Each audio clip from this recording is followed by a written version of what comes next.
বন্ধুরা নমস্কার। আজ লক্ষ্মীর কিচেনে বানাবো ভাত করলা পুর। ধুয়ে নিয়েছি, ভাত করলা সিদ্ধ বসিয়ে দিয়েছি, ভাতও দিয়ে বসিয়ে দিয়েছি। এখন লাউয়ের বাকলাগুলিকে কেটে নিচ্ছি, আলু কেটে নিচ্ছি, পেঁয়াজ কুচিয়ে নিচ্ছি, টমেটোর কেটে নিচ্ছি, লঙ্কাও কেটে নেব। কাটা হয়ে গেছে।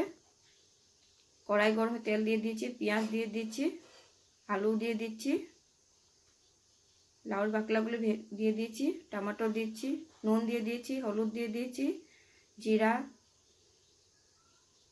লঙ্কার গুঁড়া দিয়ে ভেজে নিচ্ছি। ধনিয়া পাতা দিয়ে সবজিটা হয়েই গেছে। এদিকে পুরটা রেডি করে নেব। মশলা পুরের গুটিগুলা বাইর করে নিয়েছি, পেস্ট করে নেব। আদা কাঁচা লঙ্কা পেঁয়াজ দিয়ে শস্য দিয়ে পেস্ট হয়ে গেছে। কালি জিরা ফোড়ন দিয়ে ভেজে নেব মশলাটাকে। নুন দিয়ে দিচ্ছি, লঙ্কার গুঁড়া দিয়ে দিচ্ছি, হলুদ দিয়ে দিচ্ছি, এখন জিরা একটু দিয়ে দিচ্ছি, দিয়ে এখন নেড়ে চেড়ে শুকিয়ে নেব মশলাটাকে। এখন ব্যাটারটা বানিয়ে নিচ্ছি। হলুদ দিয়ে দিচ্ছি, লঙ্কার গুঁড়ো দিয়ে দিচ্ছি, নুন দিয়ে দিচ্ছি, একটু জল দিয়ে দেব। ব্যাটারটাকে রেডি করে নিচ্ছি। এই পুরো রেডি হয়ে গেছে মশলাটা। এখন মশলাটা দিয়ে দিচ্ছি, চেপে চেপে এরকম দিয়ে দেব।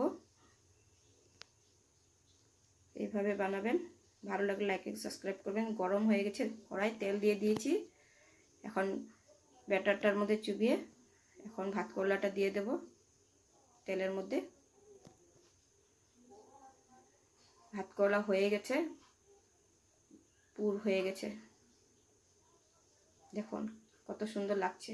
ডালটাও বসিয়েছিলাম, হয়ে গেছে ডালটা। ভাজা ডাল আর ভাত করলা পুর রেডি।